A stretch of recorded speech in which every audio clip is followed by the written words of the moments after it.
Hi, everyone. Welcome to another episode of M365 Voice. I'm Antonio Mayo. I'm Sarah Halsey. And I am Mike Madarani.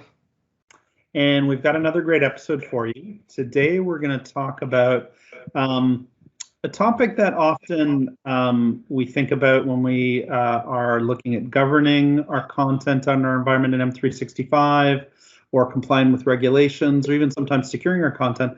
And that's certifying that the right people have access to content in your M365 environment. Sometimes we refer to that as certifications. Sometimes we refer to it as attestations or re-attestations. But essentially, it's the idea that on some sort of regular basis, let's say once a year, twice a year, the people that own content or own repositories of content need to certify that the right people have access to that content. And if they don't have access, if the right people don't have access, they need to let the people that control access know the changes that need to be made, or they need to go make changes themselves. So I know some of us have different experiences with this kind of technology. Myself, I've worked with customers to help design and build these kinds of processes. But Mike and Sarah, how about you guys? What have you seen in this area? I've had experience implementing this for a couple of different organizations, and I found my experiences are highly specific to the requirements, whether they be compliance, security requirements for the different companies. Definitely very different experiences in different verticals and markets and industries. Yeah, I am. Don't have that many experiences in that because every project I've worked on, whether it's a migration or stand up new tenant, all the clients that were happy with the initial request or the initial attestation of agreeing to the terms and conditions and did not have the requirement to go back and revisit the content or revisit the permissions associated with the content. Right. And so where I've seen this kind of technology start was in originally in on-prem SharePoint and in network file shares as well, where we'll give certain individuals access to a SharePoint site or a SharePoint site collection and a network file share perhaps. And over time, the people that get access to those repositories changes. We add more people that need access to do their jobs. People sometimes change roles and sometimes their access is removed, but often it's not removed. So what's come out of this is often, and I've seen it in two industries, often a process, kind of a standard corporate or enterprise process, where owners for different repositories are identified. And usually an inventory of the owners is kept, and that's something that needs to be kept up to date. And then on some sort of periodic basis, so once a year or twice a year, usually, the owners need to validate that the permissions or the access that's currently granted to those repositories is still accurate, right? That we've kept it up to date, that you're staying on top of permissions, that the right people have access, and if people no longer need access, you remove access. So I find it a good reminder for people, a good way of staying on top of permissions so that things don't over time get shared too broadly. I've seen it in two industries, mainly in the financial services industry. So I've seen it typically there, but I've also seen it in the utility industry as well, so with an electricity provider overseas. And it's interesting to see these processes because one of the hardest things I found is identifying owners, right? Because you need someone to certify or validate or attest to those permissions. I was actually going to say that, Antonio, because I think having the attestation completed is important. But I think for many organizations, having a current list of owners for, and there is a granularity level choice here, whether we're talking about Teams, SharePoint sites, all Office 365 groups or Microsoft 365 groups. But I think having a valid list of owners that gets updated semi-annually, annually, I've heard of companies that have to do it quarterly, but just having a list of owners is critically important. And it's actually, from what I've seen, one of the biggest benefits you get out of running a formal certification process on a regular basis. Yeah, it is a good point that you're making here, because doing migrations from old system into SharePoint Online, I run across this issue all the time. Do we have the current list of owners? Mhm. We've done a few migrations where we send out these email to all the owners, what we thought they are the owners, and they're no longer the owners. So you stay in this limbo. Do we migrate this kind of content into SharePoint Online or not? Because we don't know if that content is being used, even though evidence, we know that it hasn't been touched in a while, but is it really needed or not? Mhm. And I think when we're talking about owners here, like we're not talking, at least I'm not talking about, I don't want to speak for you both, but I'm not talking about like M365 group owners. I'm talking about data owners. So the people that own the data, which usually has certain responsibilities that come with it, right? I usually think of 3 responsibilities. One, they understand the regulatory compliance obligations of that data. 2, they approve permission requests to that data. So when someone needs access, there's someone that approves the access. And 3, they're responsible for that permission review or attestation and remediation process annually or semi-annually or quarterly. Now, that first responsibility, understanding the regulatory compliance obligations, that usually elevates the role to, a director or a business leader, someone that's likely not going to work very tactically of approving a permission request. So I find that they will often delegate those other 2 responsibilities to perhaps an EA or someone else on their team to deal with those things.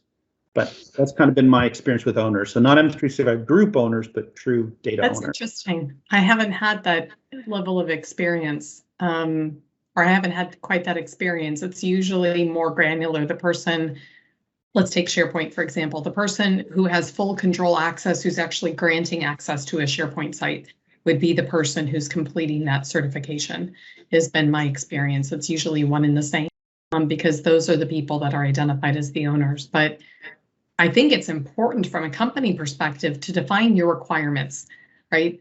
Do you need to certify and recertify? How often? What do you call an owner? Defining all of these terminologies in terms of the risk and controls for your company is going to be so critically important. So I want to go back to your point, Antonio. I'm going to get a little bit technical there. Sure. So does it mean that you maintain a master list? Who is the owner of that data governance? Yes. And that list gets updated often, because if that person is not an actual technical M365 group owner, you need to find out who that is. You got to store their name somewhere. Exactly.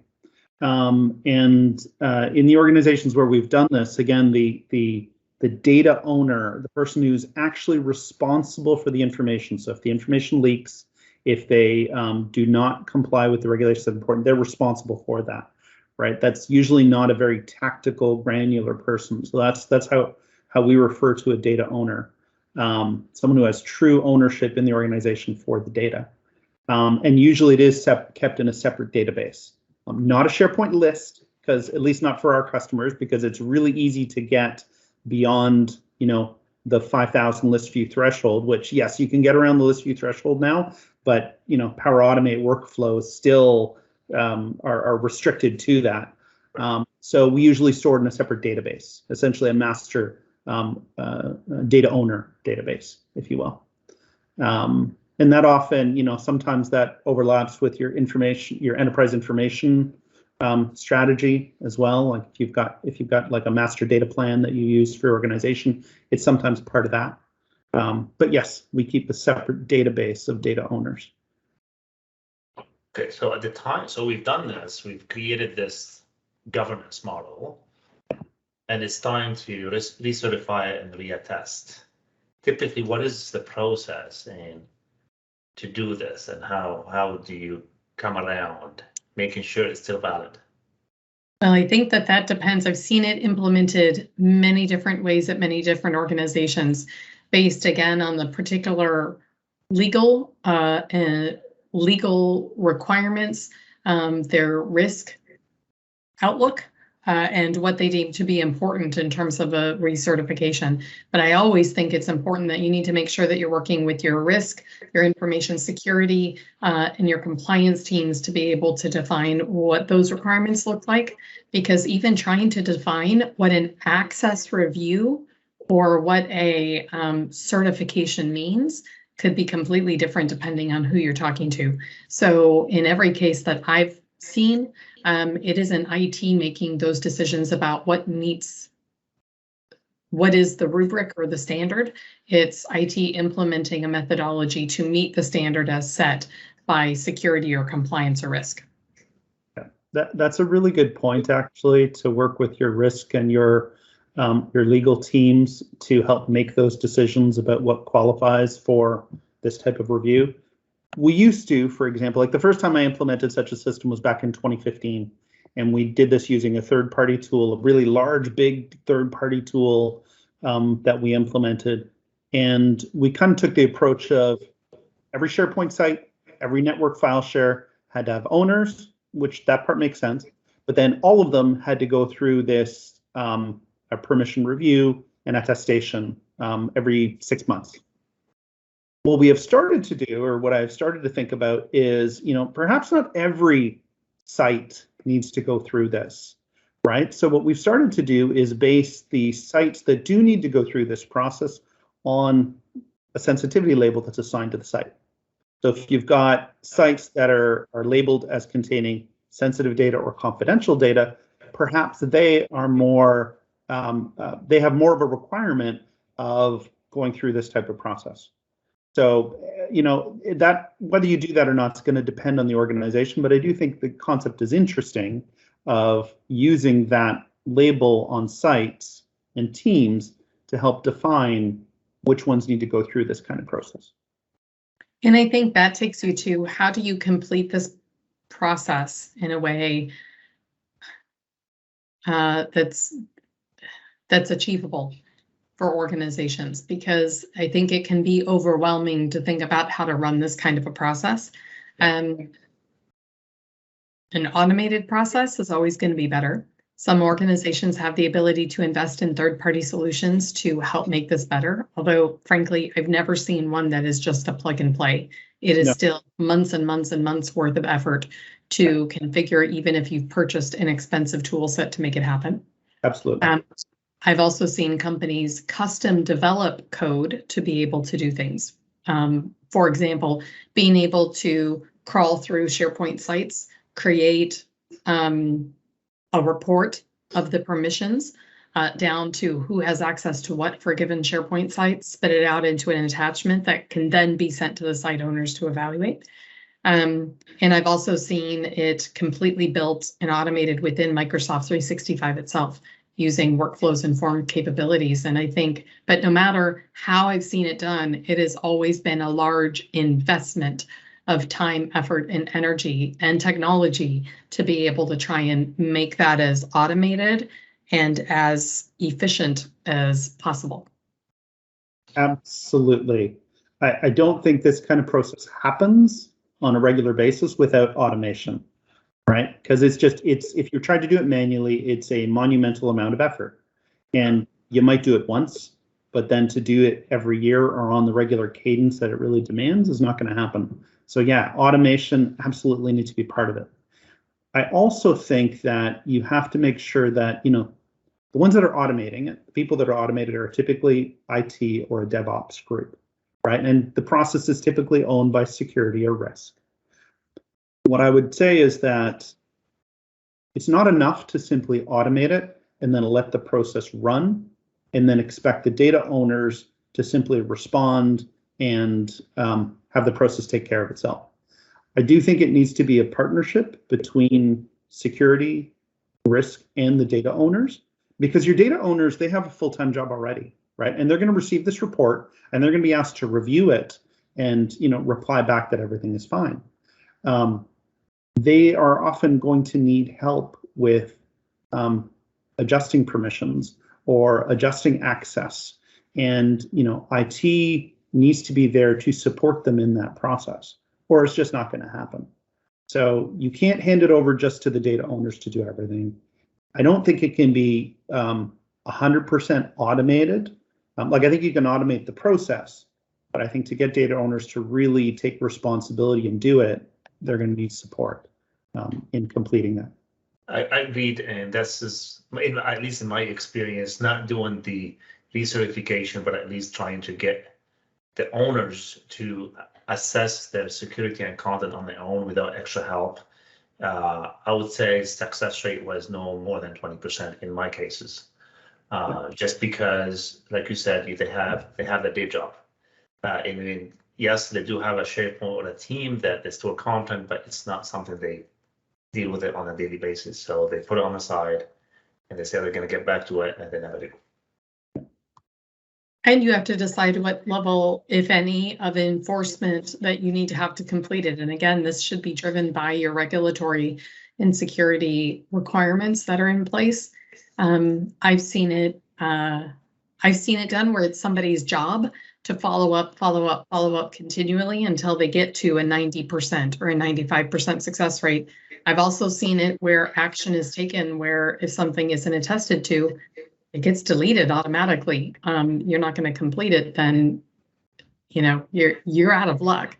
But again, I think that needs to be driven by very specific policies, and you have to pay attention to your company culture and what kind of expectations that you have for your users. And I think that's very important. And you also have to consider, I think, the high touch nature of this work. I think it's very easy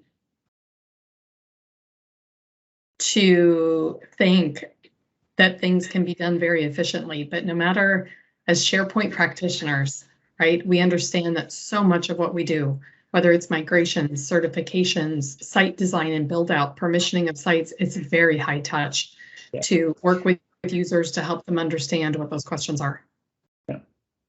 So in both of your experiences, what was so you've done the process, we've agreed on the compliance, we've talked to legal, we've talked to the data governance owners from an IT perspective. So we do have that in an agreement and we have a process in place.